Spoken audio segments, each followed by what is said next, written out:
Hi everyone, welcome to Fat to Thin Seniors RNY. I'm Raven. I was 76 years old when I had gastric bypass surgery on December 16, 2019.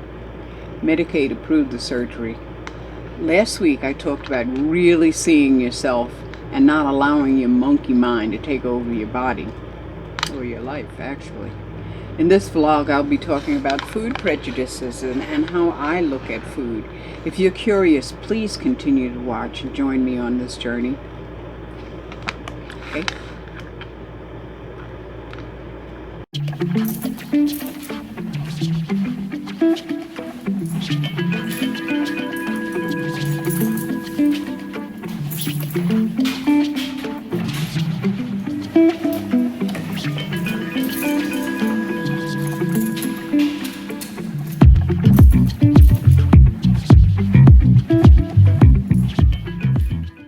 Last week I talked about really seeing yourself and not allowing your monkey mind to take over your body. In this vlog I'll be talking about food prejudices and how we look at them, and how food prejudices keep us mentally small and physically weak, physically sick actually. For instance, talking about mentality, how it really can limit you, you know. My grandfather, when I was 8, maybe 10, something like that, I went to visit my grandfather, my father's father, and he was making some fish soup for lunch and asked me if I wanted any, and I said sure. I ate it, and I thought it was really good, and I thought it was fish. And then he told me it was eel. Well, I felt sick. I mean, all I could see was little snakes rolling around in the bowl, you know. I felt sick.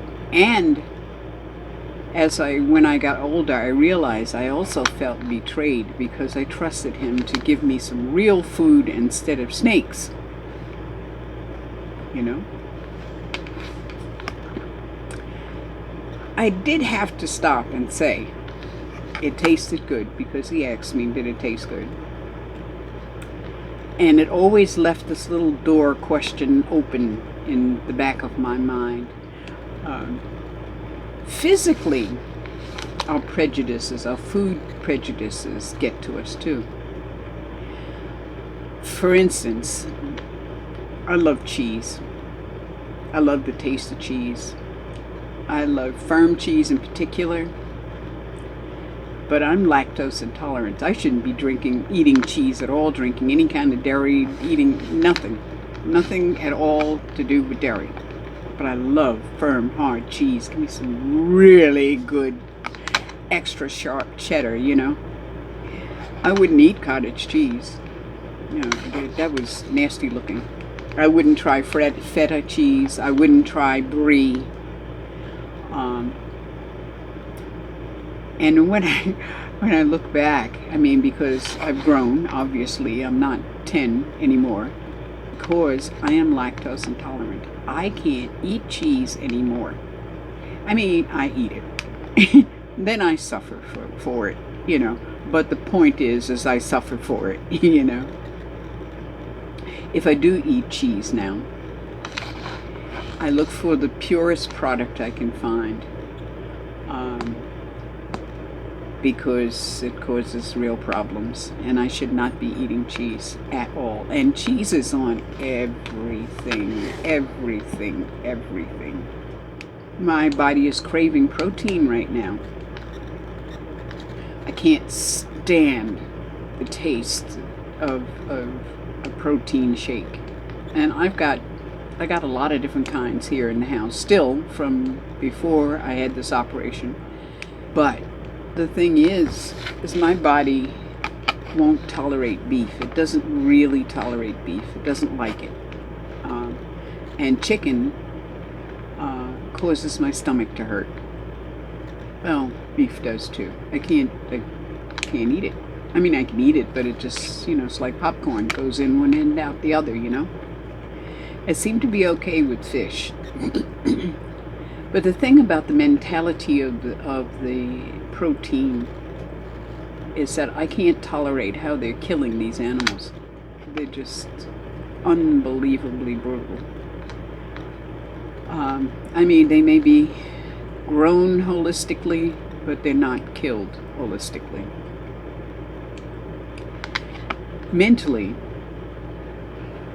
in order to get over my prejudices, and because my tastes have changed so much, I now buy one new thing every time I shop. Just something completely different, utterly new that I have never tasted before, and may not taste again.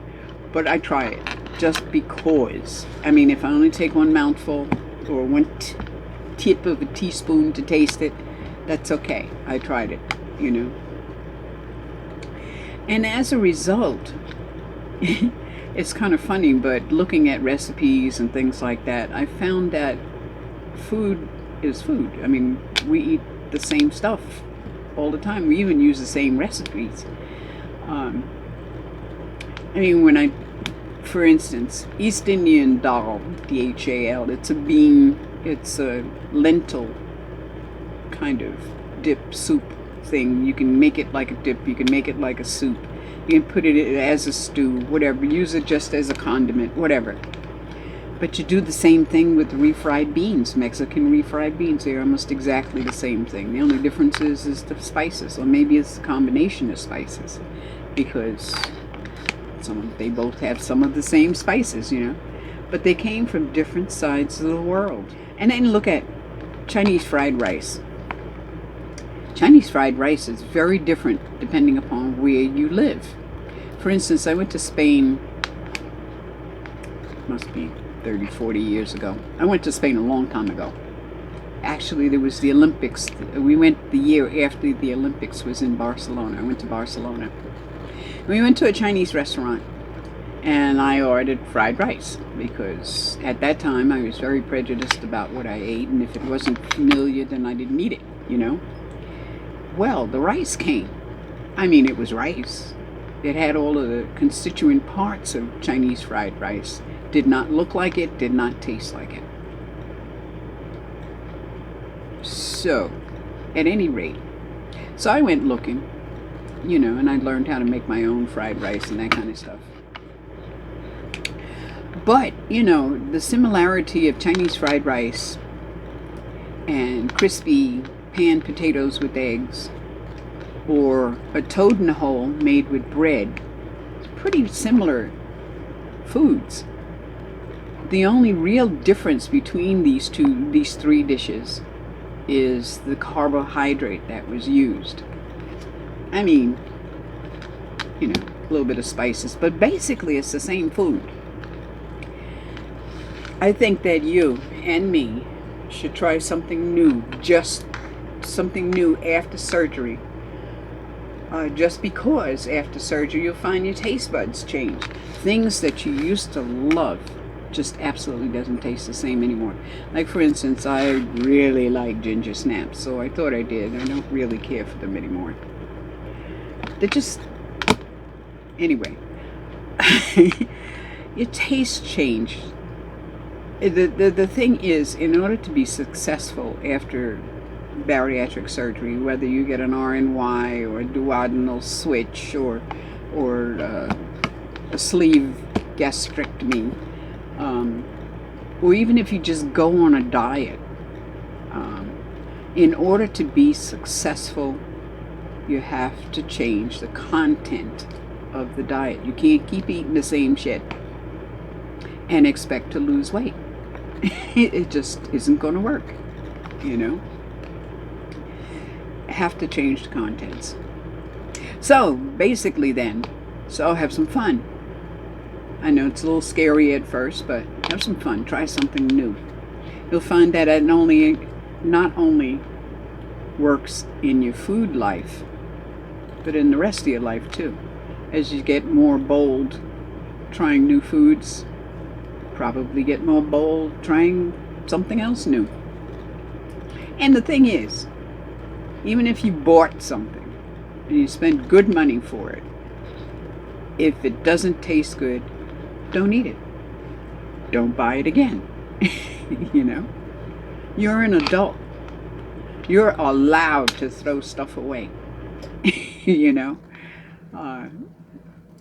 And as a result of doing that, you'll find a new interest and a new way to look at something old, and it spreads all over your life. So anyway, I'll stop preaching. Self-sabotaging checkup. My monkey mind has been at play. I had lasagna for 2 days. I didn't care about the calories. That lasagna was downright delicious. The accompanying salad, garlic bread, and ice cream sundae that came with it was just absolutely wonderful. And for $8 you couldn't beat that with a wooden stick. We have a new cook here, and she did the lasagna. It was very different from our previous cook. And I'm sorry I didn't get two and stick one in the freezer if I had space in the freezer. And it's probably good I didn't, because I can't eat with so much ground beef and cheese, you know. I ended up with migraine and the whole rest. But it was worth it. It was worth it. Okay. But, so this Saturday and Friday, because I record on Thursday, so Friday. On Friday and Saturday evening, she's going to be offering a dinner barbecue thing. Well, Friday it's hamburgers, hot dogs, that kind of stuff. Saturday, you're going to have a band and you have ribs and all that kind of stuff. The problem is that my body really can't tolerate any of it. I mean, I can't eat the hamburgers and the ribs. I mean, I can eat them, but they'll go right through me. Potato salad, macaroni salad, baked beans, full of sugar, carbs, all of that stuff. I could have maybe a mouthful, and you know, it's not worth the cost of dinner for me to do that. And I can't eat it. I'm really leaning towards absolutely not going. The memory of those foods and how they could potentially taste is pushing me to go, if nothing else, just so I could sit and smell it and listen to the band that's going to be there. I don't know. Basically, I'm saying to myself, why should I spend money on food I can't eat? I can't sit around with anyone and really talk with anybody unless we're 6 feet apart, but that's going to be difficult because they have a band this week. I could have had it delivered, and I probably would have had it delivered anyway because of the rules about having large groups of people and separating and stuff. But there's also the matter of I've got some kind of 𝗏𝒂𝒂𝒁 going on. My eyeballs are itching, my ears are itching, my throat, down in here is itching. It's like I want to reach down there and just, you know. And I've been sneezing, my eyes, like I said, are burning, my nose is running, that kind of stuff. Nobody wants to see me in public. Absolutely nobody wants to see me in public pull out a handkerchief or tissue or something and blow my nose. No freaking way. So, I need to find out if I'm self-isolating, or do I just really like my own company so I don't have to go to sit and listen. I don't feel, you know, I'm a loner. I don't feel a need to be out and around a whole bunch of people. I just don't. I don't know. Anyway, on to Rowley. Rowley is doing good this week. Actually, he's doing very good this week. And he's as handsome as usual. You know. So I'll put a picture right here for you. Because he's really handsome. He's a good-looking boy. I spoke with my primary doctor this morning. I had an appointment, but as I said, I've got this itching and my nose is running, my eyes are burning, and the whole deal. Told me to stay home, he'll call me. So I had a visual with my doctor this morning, And this is my primary doctor, and he said my numbers from my blood tests were absolutely beautiful. He actually used the word beautiful, which is amazing. To get those results, I would do this surgery again. To get over the diabetes, I would do this surgery again. To get over the fibromyalgia, the migraines, which I haven't quite gotten over, but which are pretty close to being non-existent compared to the way they used to be, I would do this surgery again. I'm feeling good, and my mind is feeling good, even though it rails and argues with me and all that kind of good stuff. So please like and share and subscribe and comment and ring the notification bell. So if you have any questions for me, please write them in the comments and I'll do my best to answer, okay? Don't forget to click show more to see some of the stuff I put in the description below. For instance, I put 3 different recipes using 3 different carbohydrates to show you the similarities of dishes from around the world. So, yeah, you could try it. Thank you for listening to me ramble on, and thanks for subscribing, okay? And take care of you and yours. Blessed be.